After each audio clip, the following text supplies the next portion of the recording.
नमस्कार दोस्तों, मैं एडवोकेट यशवंत यादव आपका स्वागत करता हूं लाइट वाइज में। आज हम बात करेंगे लोन कंपनियां अगर आप पे लोन लेने के बाद आप तो डिफॉल्ट हो गए हैं, उसके बाद इतनी कानूनी नोटिसें से भेज देती हैं, आपको इतना परेशान हो चुके होते हैं कि किसका जवाब दे किसका जवाब नहीं दे, कौन नोटिस जरूरी है किसका जवाब देना जरूरी है।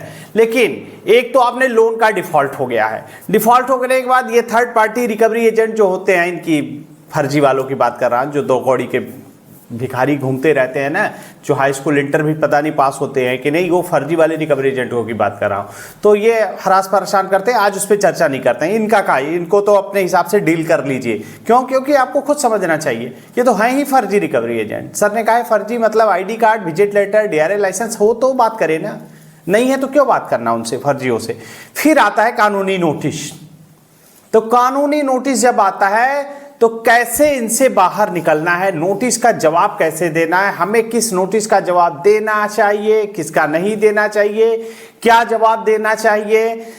और बहुत सारे लोग होते हैं कि अपने दोस्त से, यार से, रिश्तेदार से सलाह ले लेते हैं कि हाँ जवाब देने की जरूरत नहीं है, ऐसे है वैसे कुछ भी बोल देते हैं। तो उनकी बातों में मत पड़िए, वीडियो को लास्ट तक देख लीजिए पूरा, आपको कोई और वीडियो देखने की जरूरत नहीं पड़ेगी। पूरे YouTube पे मैं बता रहा हूं, इतनी सरल भाषा में इतना समझा करके आपको कोई चैनल पे YouTube पे बता नहीं सकता है। मैं इसलिए बताता हूं ताकि देखिए, कोर्ट की प्रोसीडिंग अलग है, मैं कोर्ट में प्रैक्टिस करता हूं, वहां की प्रोसीडिंग अलग है, वहां पे बात करने का तरीका अलग है। लेकिन आपको समझाने के लिए अगर मैं नहीं समझा पा रहा हूं, या मैं कोर्ट की ही भाषा बोल रहा हूं, या टेक्निकल भाषा का प्रयोग कर रहा हूं, तो कहीं ना कहीं आपको समझ में नहीं आएगी। क्योंकि हमारे जो क्लाइंट होते हैं बहुत ही मिडिल क्लास क्या ऐसे लोग होते हैं जिनको लॉ से संबंधित बहुत सारी चीजें का जानकारी नहीं होता। इसलिए आपको आपकी भाषा में और सरल भाषा में आपको बताते हैं ताकि आपको पूरी तरह से आप संतुष्ट हो जाए कि हाँ ये प्रोसेस है, क्या तरीका है, क्या होना चाहिए।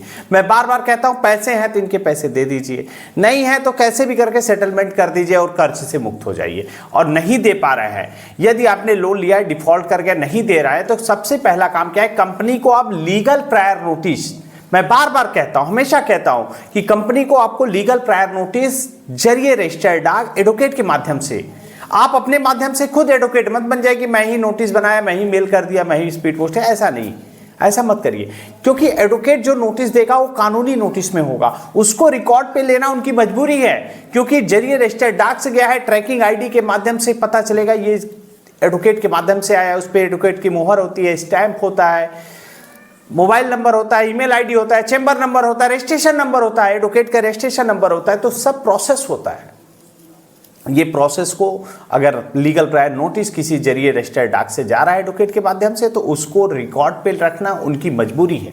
उसको बिना रिकॉर्ड पे रखे वो नहीं कुछ कर सकते हैं, नोटिस का रिप्लाई देना पड़ेगा उनको। इसलिए कभी भी कंपनी को लीगल प्रायर नोटिस आए तो आपको उनको जरूर, लीगल प्रायर नोटिस आएगा नहीं, लीगल प्रायर नोटिस आपको देना है। और RBI की गाइडलाइन में भी है कि आप कंपनी को अवगत कराना आपकी रिस्पॉन्सिबिलिटी। कंपनी को क्या पता आपके साथ क्या परिस्थिति है, किस परिस्थिति से आप गुजर रहे हैं, आप अपनी समस्याओं से अवगत कैसे कराएंगे।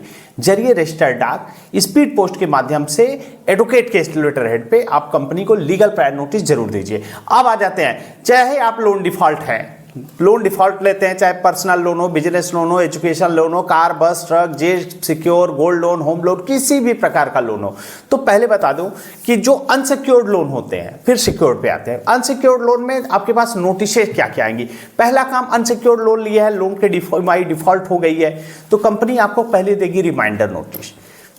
रिमाइंडर के बाद आपको डिमांड नोटिस आ सकता है, डिमांड नोटिस आएगा, फिर रिकॉल नोटिस आएगा, रिकॉल नोटिस के बाद payment and settlement act section 25 का एडवोकेट के माध्यम से नोटिस आएगा। उसके बाद आर्बिट्रेशन का नोटिस आ सकता है, आर्बिट्रेशन में सेक्शन 17 का नोटिस आ सकता है, सेक्शन 62 का जरूर आ जाएगा, सेक्शन 21 का आएगा, फ्री आर्बिट्रेशन का आएगा, ये सब नोटिसें आते रहेंगे।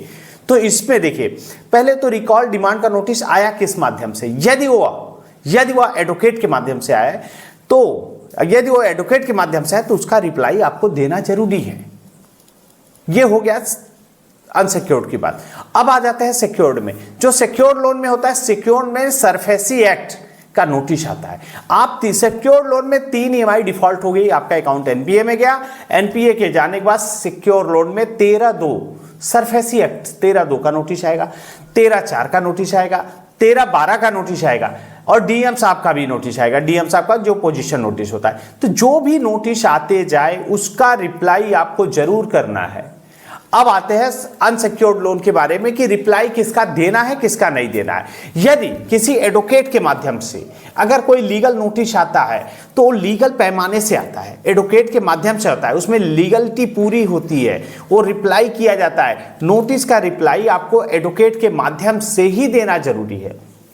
अगर recall notice, demand notice company की तरफ से आता है तो हो सकता है आप उसका रिप्लाई नहीं भी करते हैं या फिर मेल के माध्यम से आप उनको इन्फॉर्म कर देते हैं तो वो सफिशिएंट है। लेकिन अगर एडवोकेट के माध्यम से नोटिस आता है तो उसके बाद उसका रिप्लाई देना जरूरी है। और रिकॉल डिमांड बार बार नोटिस आता है एडवोकेट का, कई बार आता है तो बहुत ज़्यादा आपको परेशान होने की जरूरत नहीं, एक बार आपने रिप्लाई दे लिया उतना सफिशिएंट है। उसके बाद आते हैं सेक्शन 25 ईसीएस का नोटिस, एडवोकेट के ईसीएस का नोटिस, उसका रिप्लाई आपको जरूर देना है, एडवोकेट को नोटिस देना है और कंपनी जहां से जिस एडवोकेट के साथ साथ जिस कंपनी से लोन लिया है उस कंपनी को भी नोटिस देना है। दोनों को नोटिस देना जरूरी होता है। Payment and settlement act section 25 में यदि आर्बिट्रेशन का नोटिस आता है, आर्बिट्रेशन देखिए अनसिक्योर्ड लोन में उनके लिए ब्रह्मास्त्र का काम करता है, क्योंकि उनके पास प्रॉपर्टी तो मॉर्गेज है नहीं, आपका लोन तो अनसिक्योर्ड है, सिक्योर्ड की श्रेणी में तो है नहीं। तो यदि आपका अनसिक्योर्ड लोन में आता है और आर्बिट्रेशन का नोटिस आता है तो आर्बिट्रेशन के नोटिस में सेक्शन 17, सेक्शन 62, सेक्शन 20 और किसी का भी नोटिस आए तो उस नोटिस का ऑब्जेक्शन आपको देना जरूरी है। और नोटिस के ऑब्जेक्शन के साथ साथ माननीय सुप्रीम कोर्ट के जजमेंट की कॉपी को अटैच करके उनको मजबूत ड्राफ्ट बना के दीजिए, ताकि वो आर्बिट्रेशन की प्रक्रिया को स्टार्ट ही न कर पाए, प्रक्रिया को प्रारंभ ही न कर पाए और उसका ऑब्जेक्शन आपको पड़ जाना चाहिए। और ऑब्जेक्शन जरिए रजिस्टर डाक भेजिए और मेल से भेजिए। और इतना होने के बाद भी आपकी अगर आर्बिट्रेशन की प्रक्रिया नहीं रोकते हैं, अवार्ड भी पास कर देते हैं, अंतरिम ऑर्डर भी पास करते हैं, जब वो कोर्ट में एग्जीक्यूशन के लिए जाएंगे, निष्पादन के लिए जाएंगे, आपके डिस्ट्रिक्ट कोर्ट में जाएंगे, वो नोटिस का आप हवाला दे करके उस पूरे केस को ही खत्म कर सकते हैं कि मैंने ऑब्जेक्शन दिया था, इन्होंने हमारे ऑब्जेक्शन को रिकॉर्ड पे नहीं रखा और आर्बिट्रेशन की प्रक्रिया चलाते रहे। उसमें माननीय सुप्रीम कोर्ट में जजमेंट में कहा गया है आर्बिट्रेशन की प्रक्रिया दोनों की सहमति से होना चाहिए। यदि आपने आपत्ति दिया तो सहमति कहाँ है? जब सहमत नहीं है तो आपने आर्बिट्रेशन प्रक्रिया स्टार्ट क्यों किया? स्टार्ट किया तो उनकी बात को रिकॉर्ड पे क्यों नहीं रखा? तो उसके लिए वो ऑब्जेक्शन जो आप कोर्ट में जाएंगे एग्जीक्यूशन के लिए तो उसको खारिज हो जाएगा। तो रिप्लाई आपको जरूर देना है।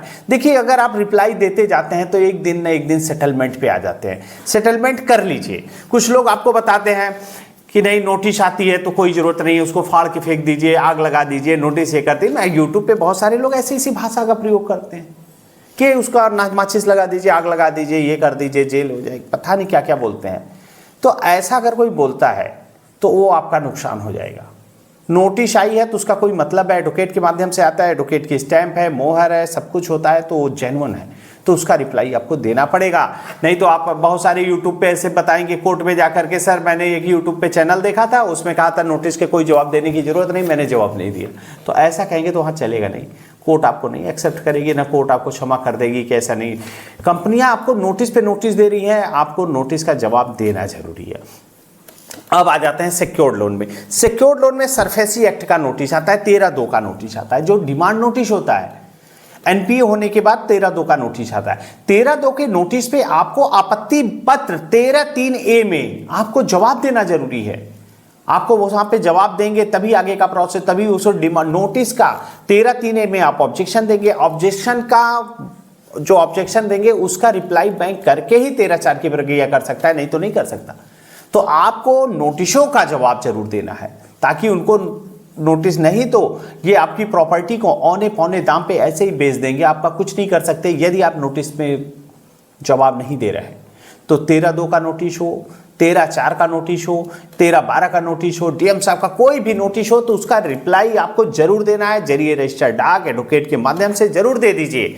और एक चीज जान लीजिए, जो एडवोकेट का नोटिस आता है उसका जवाब आपको जरूर देना है। और नोटिस का जवाब के साथ साथ बैंक को और आर्बिट्रेटर के पास आता है तो एडवोकेट को या आर्बिट्रेटर को, जिसको हो, दोनों को। आर्बिट्रेटर से नोटिस आता है तो आर्बिट्रेटर को, बैंक को। अगर आपके पास किसी बैंक से नोटिस आता है, सरफेसी एक्ट का नोटिस आता है, एडवोकेट के माध्यम से आता है तो एडवोकेट के माध्यम से आता है तो एडवोकेट को और बैंक को, दोनों को नोटिस जरूर दीजिए। इन्फॉर्म करना आपकी रिस्पॉन्सिबिलिटी है, नहीं तो कंपनियां अपनी फाइल मोटी करने के लिए recall, demand, arbitration, first hearing, second hearing, final order, अंतरिम ऑर्डर, एवार्ड, उसके बाद section 25 payment and settlement act, SARFAESI act, 13(2) notice, 13(4) notice, DM साहब नोटिस, बहुत सारी नोटिसों का भेजते रहेंगे। अपनी फाइल को मोटी करते जा रही हैं कि मैंने ये नोटिस दिया। तो कोर्ट में जब मैटर जाएगा तो आपसे पूछा जाएगा ये रिकॉल नोटिस आया था, आपने इसका जवाब दिया, डिमांड नोटिस का आपने जवाब दिया, आर्बिट्रेशन नोटिस जवाब दिया। तो आप कहेंगे कि नहीं मैंने यूट्यूब पे देखा था, किसी ने यूट्यूबर ने बताया था कि नहीं नोटिसों का जवाब देना जरूरी नहीं है, मैंने फाड़ के फेंक दिया, हमारे रिश्तेदारों ने कहा था। तो जब चिड़िया चुग जाएगी ना तो आपको परेशानी हो गई। तो ऐसा कोई काम मत करिए, और किसी काम को करने से पहले जो जिस क्षेत्र में जिसका एक्सपर्ट हो आप उससे संपर्क करिए। जैसे लोन से संबंधित आपको कोई दिक्कत समस्या परेशानी हो तो आप हमसे संपर्क कर सकते हैं। Recall, demand, arbitration, A to Z किसी प्रकार की नोटिस हो, कुछ भी हो, आप हमसे संपर्क करेंगे। उसका क्या जो सोल्यूशन है, क्या प्रोसेस है, क्या तरीका है, वो मैं आपको गाइड कर दूंगा। और एक चीज़ ये भी है, आपको कोई चीज़ पूछते हैं, कोई बताना होता है तो ना मुझे कोई सर्च करने की जरूरत नहीं है, क्योंकि ये दिमाग में सब कुछ भरे पड़े हुए हैं कि क्या प्रोसेस है, क्या तरीका है, क्या करना है, किस नोटिस का क्या जवाब जाएगा कि नहीं जाएगा, जेन्युइन है कि फेक है। और बहुत सारे तो सेटलमेंट लेटर ऐसे फर्जी लेटर भेज दे रहा है जिसको आप वेरीफाई तक नहीं, सोच नहीं सकते कि ये फर्जी नोटिस है। उसके बाद आप पेमेंट कर देंगे तो पता चला कि आपका तो पैसा ब्याज, पेनल्टी और जुर्माने में चला गया। और उसके बाद फिर रिकवरी शुरू होती है। कभी भी कोई नोटिस आती है उसका जवाब दीजिए, वेरीफाई कराइए। एडवोकेट के माध्यम से आता है, सेटलमेंट लेटर आता है तो उसको बिना एडवोकेट नहीं, एक्सपर्ट एडवोकेट जो जिसके बारे में जानकारी रखता हो, जिसकी नॉलेज उस क्षेत्र में हो। सबकी नॉलेज सब क्षेत्र में नहीं होती है। मैं जैसे केवल लोन का एक्सपर्ट, लोन के बारे में कुछ भी दिक्कत, समस्या, परेशानी कुछ भी आता है आप हमसे डायरेक्टली संपर्क कर सकते हैं। हमारा नंबर है, आप कांटेक्ट कर सकते हैं। उसके बाद अगर आप हमसे पर्सनली मिलना चाहते हैं, आप अपॉइंटमेंट बुक करके आप हमसे पर्सनली मिल सकते हैं। अगर सिक्योर लोन है, होम लोन है, प्रॉपर्टी के अगेंस्ट लोन है, गोल्ड लोन है, जैसे लोन जिसमें प्रॉपर्टी मॉर्गेज होती है, बहुत सारी चीज़ें फ़ोन पे नहीं हो सकती, तो उसके लिए आप हमसे पर्सनली मिल सकते हैं। मैं अपनी बातों को यहीं समाप्त करता हूँ। जय हिंद, जय भारत, नमस्कार।